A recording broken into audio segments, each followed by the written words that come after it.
ango da amarya sun ci wanka ba ƙarya kan shi ke tagwaranya a tubar tasu. Yau na ce ai guda tun da dai rabbi ya haɗa a tsakaninku ba faɗa maza sai ku yi taku. Auren yau an ɗaura ga masoya kun tara ana ta liƙin nera yau babu kamar ku. Amarya yau dai kun ɗau hanya, sau na manya yau kun haura, sugar kawaye sai kin lura.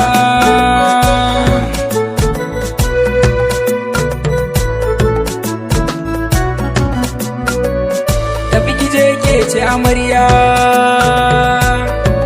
ke ce amarya.